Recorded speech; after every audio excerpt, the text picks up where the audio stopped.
E é interessante que quando se fala do melhor para nós naquele momento, nós temos uma grande dificuldade de entender isso, né? E dificuldade essa por vários motivos. Um motivo principal, inicial, digamos assim, é porque nós não estamos vendo a questão sob o mesmo ângulo, né? O nosso ponto de vista é outro. A mesma situação do pai e filho, que eu relatei agora. Mas nós temos uma outra grande dificuldade para entendermos essa questão do perdão. E essa grande dificuldade, segundo o Evangelho, segundo o Espiritismo, capítulo 10, está escrito lá assim, que o amor é a primeira palavra do Evangelho de Cristo. O primeiro ensinamento é o amor.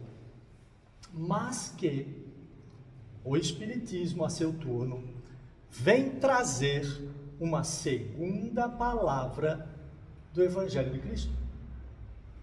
Essa palavra chama-se reencarnação. Vocês podem procurar isso lá no Evangelho segundo o Espiritismo, está escrito lá, amor primeiro, a segunda palavra que o Espiritismo vem trazer para o alfabeto divino é a reencarnação. E é claro que, como nós, em linhas gerais, inclusive aqueles que estão dentro dos centros espíritas, muitas vezes têm dificuldade de lidar com o processo da reencarnação, e às vezes até o questionam, né? Porque no centro espírita sempre tem diferentes tipos de frequentadores. Tem aqueles curiosos que vêm uma vez ou outra, depois vão numa outra religião, na outra e na outra, que eu já fui assim. Tem aqueles que vêm porque é prático, né? Está perto de casa, esse aqui é o melhor, eu estou querendo procurar um amparo espiritual, então aqui eu vou aqui mesmo. Tem aqueles que vêm com certa frequência e aí começam a ter um entendimento diferente. Tem aqueles que vêm com certa frequência e começam a ler algumas obras espiritualistas, às vezes de forma geral, né? Não necessariamente espíritas. Tem aqueles que começam a se aprofundar no espiritismo. E aí abraçam alguma causa dentro da casa, começam a trabalhar com alguma atividade, se envolvem em qualquer atividade que seja. Às vezes começam a identificar, né, a despertar a tal da mediunidade, que é tão mal compreendida também. E aí abraçam, então, o centro espírita com todas as forças. E aí, é claro, os entendimentos são diferentes. E quando a gente fala de reencarnação, durante esse processo de aprendizado, o entendimento é muito diferente para nós que estamos aqui dentro dos centros espíritas, seja quais forem desses que eu citei agora. Agora imagina para aqueles que não estão aqui dentro, né? Aqueles que passaram a vida sobre uma ideia dogmática da religião em que só Jesus Cristo ressuscitou. E vocês sabem que a questão da ressuscitação foi um acréscimo ao cristianismo. O cristianismo defendia a reencarnação. E por um acordo entre os líderes da igreja e um imperador romano da época, no chamado Segundo Concílio de Constantinopla, a palavra reencarnação foi retirada e a palavra ressurreição, então, tomou seu lugar. Ou seja, a reencarnação não tem mais, não é mais para nós. Esse processo de voltar da morte é só para Cristo. Foi isso que foi definido lá. E aí, é claro, como todos nós vivemos sobre essa ideia durante quase toda a nossa vida, né? Aqui no Ocidente, a religião mais praticada é o cristianismo católico, né?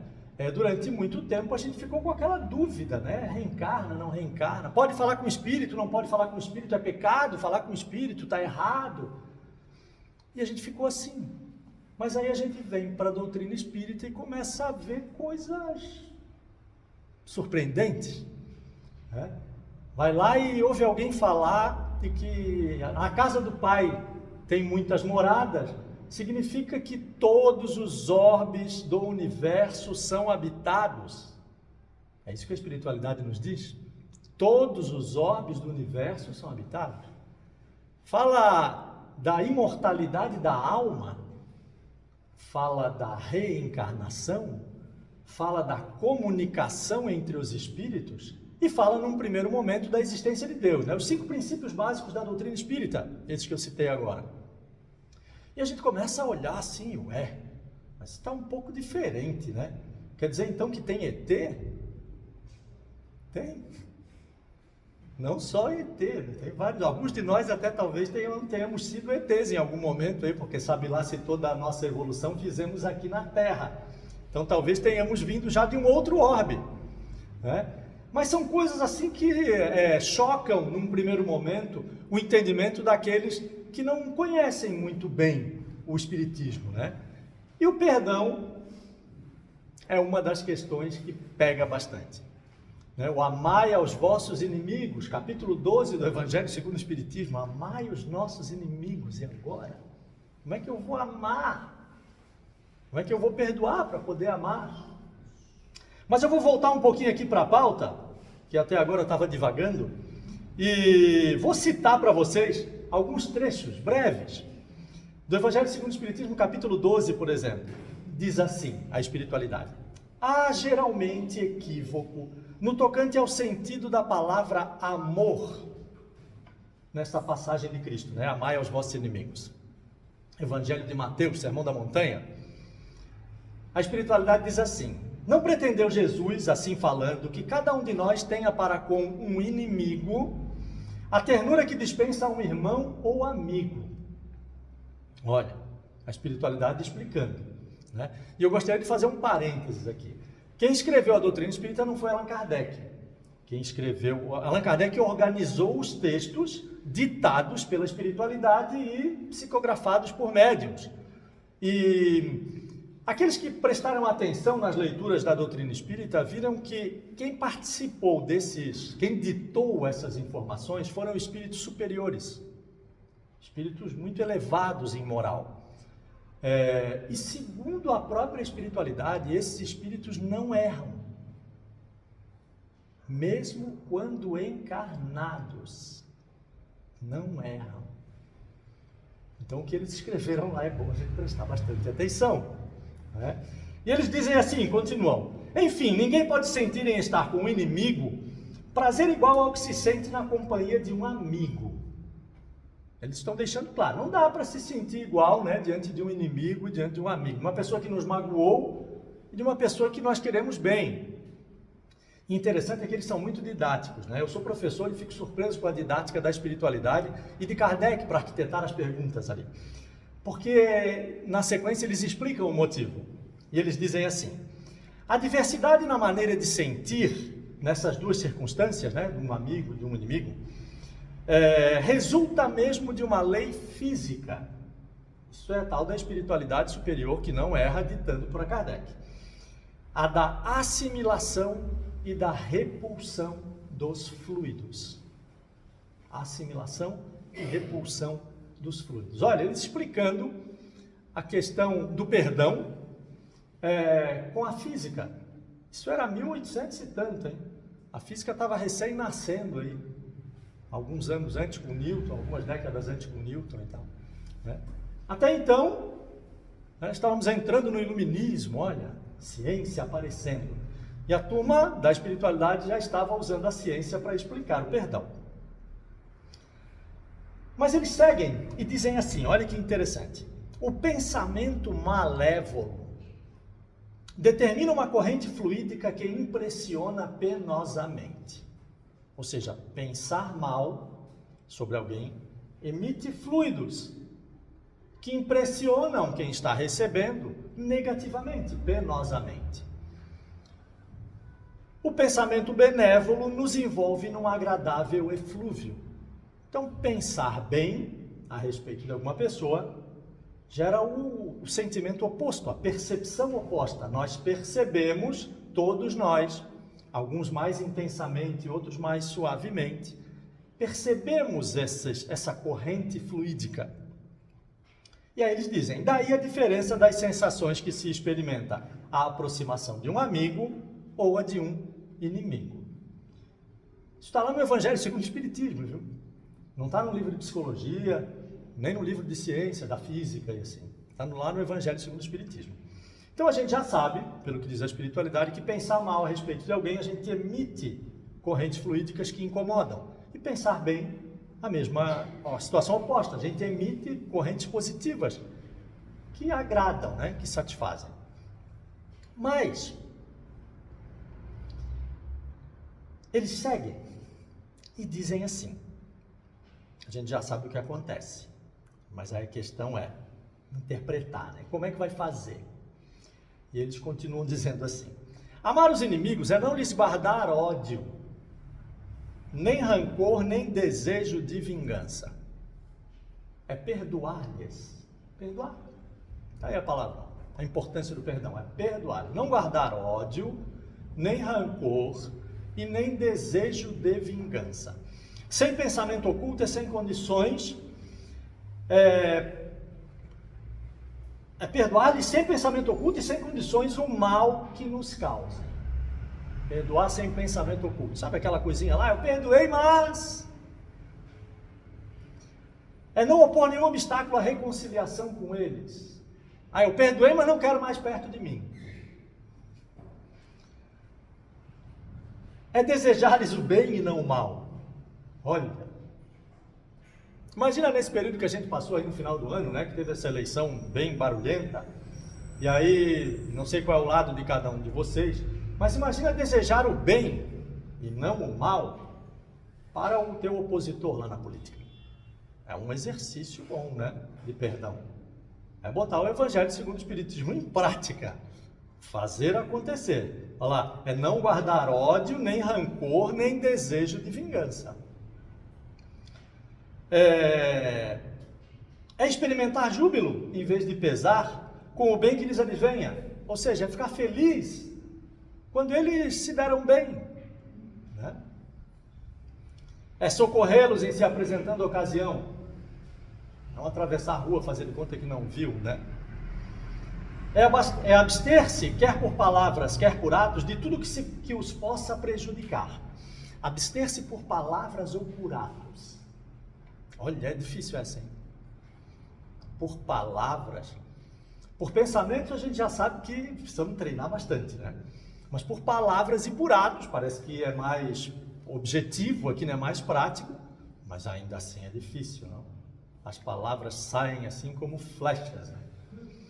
Bom, por atos então, né? O final do processo, pensou, falou, agiu, né? Mas a gente acaba agindo também. Mas é finalmente retribuir-lhes sempre o mal como o bem, sem a intenção de os humilhar. Quem assim procede preenche as condições do mandamento amai aos vossos inimigos. Evangelho segundo o Espiritismo, capítulo 12. Mas se a gente voltar um pouquinho, retroceder, chegar no capítulo 10, né? Volta 2 capítulos ali, que chama Bem-aventurados os que são misericordiosos, os que perdoam, né? Bem-aventurados, felizes esses que conseguem perdoar. Tem um item lá que chama perdoai para que Deus vos perdoe. E aqui novamente nós precisamos interpretar. Porque a nossa tradição nos mostra um Deus que está sentado lá numa poltrona, né? Um grandão, senhor de barba, cabelo branco, sentado numa poltrona acima das nuvens, apontando e punindo, mandando um para o inferno e outro para o céu, né? Um vai queimar eternamente e outro vai comer uvas e ouvir harpa, né, tocada pelos anjos eternamente. Esse é um modelo de Deus, né, que nos é apresentado para muita gente por aí ainda, né? Mas a gente precisa entender que Deus está mais para um gestor do que para esse cara ali, né? Vamos tomar nós como exemplo. Imagina que alguém aqui seja empresário. Eu sou administrador, sou consultor de empresas também, né, além de professor. E daí eu vejo o seguinte: à medida que a gente vai aperfeiçoando a gestão de um negócio qualquer, seja da nossa casa, de uma empresa ou qualquer coisa assim, nós vamos definindo regras, né? Processos, a gente chama. Processos que o nosso objetivo, como gestor de uma casa ou de uma empresa, é que chegue um determinado momento em que eles funcionam sozinhos. A nossa intervenção é muito pouco necessária, né? Estabelecemos limites, funcionamentos disso, daquilo, e a ideia é que eles funcionem automaticamente, digamos assim. É mais ou menos como alguém que é programador e desenvolve um software. Ele vai desenvolver rotinas que vão funcionar automaticamente com o passar do tempo, né?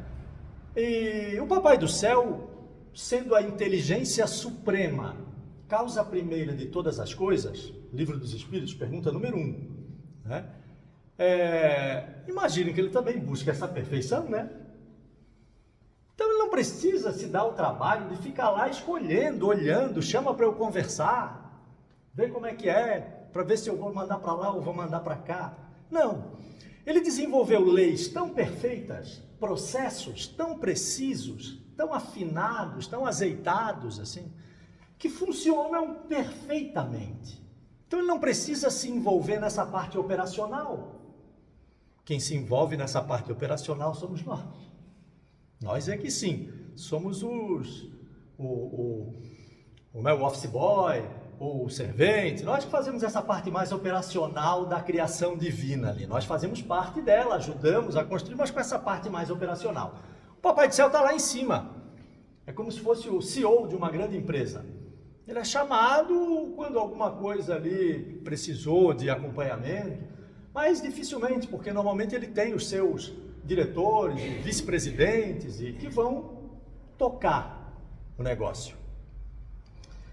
E daí então essas leis que o Papai do Céu criou estão gravadas na nossa consciência. Pergunta 621 do Livro dos Espíritos.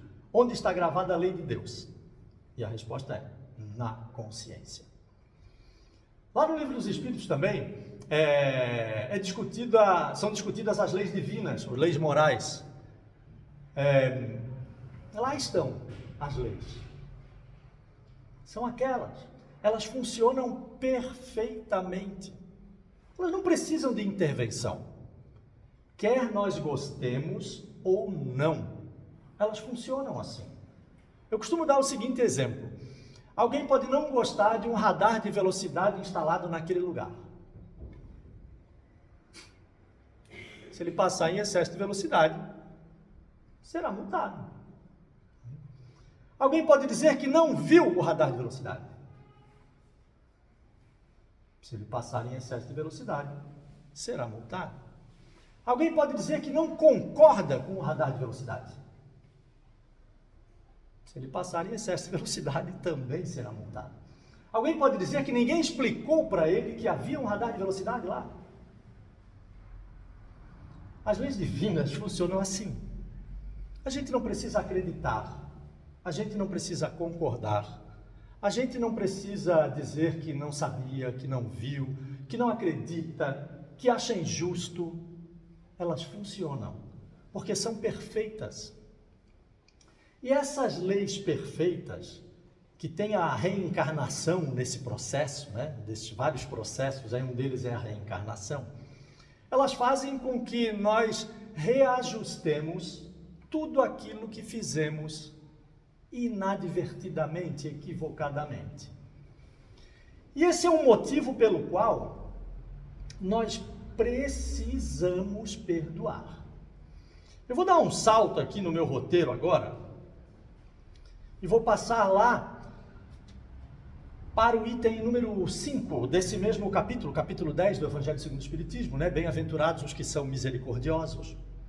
Porque tem um trecho lá muito fantástico, né? Uma tradução ou uma transcrição do Evangelho de Mateus, quando fala do Sermão da Montanha, onde Jesus Cristo diz assim, palavras de Cristo agora, hein? Vamos prestar atenção, olha lá, só estou lendo. Reconciliai-vos o mais depressa possível com o vosso adversário. É isso que está escrito lá.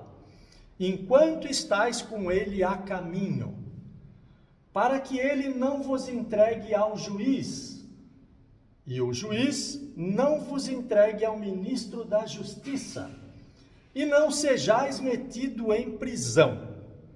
Digo-vos em verdade, que daí não saireis, enquanto não houverdes pago o último centavo. Palavras de Cristo no Evangelho de Mateus. Mas a gente precisa entender, né? Cristo falou isso há 2000 anos atrás, uma realidade muito diferente da nossa, usou muitos símbolos, muitas metáforas para se expressar. Vamos tentar compreender isso à luz do Espiritismo e pensando que o perdão é o pano de fundo. Reconciliai-vos o mais depressa possível com o vosso adversário. Ou seja, perdoai o mais depressa possível aquele que te magoou. Certo? Perdoai o mais depressa possível. Enquanto estais com ele a caminho. Enquanto estais com ele nesta existência, nesta encarnação. Para que ele não vos entregue ao juiz. Quem será? Será que tem um STF lá? O juiz, a gente falou agora há pouco, lembra-se? Pergunta 621 do Livro dos Espíritos. Quem é o nosso juiz? A nossa consciência. Muito bem, ele segue e diz assim: e o juiz não vos entregue ao ministro da justiça. Ih, rapaz, tem alguém acima? Quem será que está acima? Será que esse é o Papai do Céu? No início do ano eu estava fazendo uma série de palestras a respeito do suicídio. E para isso eu li um livro muito interessante a respeito do suicídio, talvez a obra fundamental a respeito do suicídio que tem no Espiritismo, chamado Memórias de um Suicida, da Ivone Pereira. Um livro pesado, um livro denso, assim, mas um livro com ensinamentos maravilhosos. E lá nesse livro, a certo momento, ali mais para o final do livro, eles estão visitando, entendendo como é que funciona ali, né? O espírito central do livro ali, o Camilo, ele está visitando um reformatório, digamos, de espíritos sofredores. E tem um daqueles espíritos que já está ali há séculos, em processo. E aí chega uma hora que a espiritualidade chama esse espírito para uma encarnação compulsória, ou seja, obrigatória. Chama o cara lá e diz: ó, amigo, seguinte, a gente já passou bastante tempo aqui, e lá a questão é aprender, estudar, se aperfeiçoar, né? Então ele está nesse processo de aprendizado. Mas a gente já passou bastante tempo aqui e agora a gente precisa de uma nova encarnação para que tu possas seguir adiante. E aí o espírito se revolta. E diz: não, mas eu preciso estudar mais, eu ainda não estou pronto, eu não tenho tantas penas a pagar. E a espiritualidade superior fala para ele: não, olha, veja bem, é necessário. E ele não, fica muito revoltado. E aí eles fazem o seguinte, chamam o espírito: então tá, mais ou menos assim, né? Palavras minhas.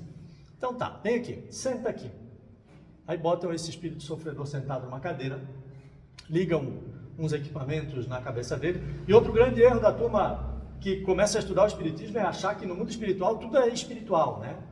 No mundo espiritual existem equipamentos, tecnologias muito mais avançadas que as nossas. As nossas aqui são um espelho torto daquelas que eles têm lá. Então eles conectam alguns aparelhos na cabeça desse espírito sofredor, e tem um telão na frente dele, e esses aparelhos começam a mostrar para ele aquilo que está dentro da consciência dele. Mas todos nós temos uma consciência, né? E nós sabemos que às vezes nós apagamos algumas coisas, tentamos apagar, a gente joga para o cantinho, a gente varre para o cantinho, algumas coisas da nossa consciência, não é verdade?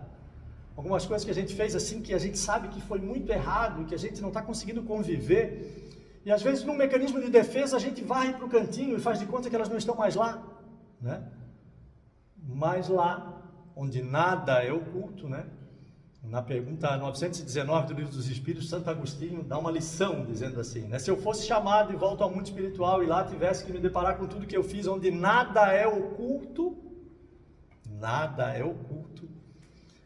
e esse espírito começa a ver tudo aquilo que ele fez de errado. Ele, né, desaba. No meu entender, esse é o ministro da justiça. O primeiro juiz é a consciência, depois o ministro da justiça é esse. Chama lá e vamos ver então tudo que está guardadinho lá no fundo da tua consciência, que tu está fazendo de conta que não existiu, que não aconteceu. Bom, eles seguem e dizem assim então, né? Então, o juiz não vos entrega ao ministro da justiça e não sejais metido em prisão. E agora? Então, do lado de lá tem um STF, tem uma prisão também, né? Que prisão é essa? Essa prisão eu acho que tem um símbolo muito legal utilizado pelo hinduísmo chamado de roda de Sansara, né? Que é esse ciclo de encarnações, né? Para os hindus é uma roda, assim como se a gente estivesse uma hora embaixo, uma hora em cima da roda, e a gente fica ali até se aperfeiçoar completamente. No Espiritismo a visão é um pouquinho diferente, mas acho que esse símbolo da roda assim nos dá uma visão legal. É a prisão, a reencarnação. A gente continua ali, reencarnando, reencarnando, reencarnando. Aqui eu estou numa prisão. Né? E ele segue, Cristo segue, e diz assim: digo-vos em verdade que daí não saireis desse processo, enquanto não houverdes pago o último centil. A parte tem contabilidade, então, né? Tem que pagar tudo, todos os boletos. E agora, o que é esse último centil? Enquanto nós não tivermos nos reconciliado com todos aqueles que nos magoaram, e aqui eu preciso fazer um novo parênteses, está encerrando o meu tempo lá, mas quero deixar registrado. Um grande algoz nosso somos nós mesmos. Talvez o principal, aquele nosso maior inimigo de todos, porque nós muitas vezes pecamos sabendo que estamos fazendo errado, né? Boa parte das vezes sabemos que estamos fazendo errado e fazemos de novo, e com isso geramos muitos problemas para nós. Enquanto não nos reconciliarmos com todos esses que nos fizeram mal, inclusive nós, né? Que a gente guarda mágoa, culpa, rancor de nós mesmos, né? Enquanto não tivermos nos reconciliado com todos, não sairemos deste processo de reencarnação e de seres que passam por esse sofrimento, né? Bom, dito isso, eu agradeço imensamente a presença de vocês, a atenção de vocês durante esse tempo, agradeço a espiritualidade superior que sempre nos acompanha, a espiritualidade da casa que sempre está preparando o ambiente para nós, e espero voltar aqui para falar com vocês em breve, assim que eu for chamado. Muito obrigado pela noite de hoje.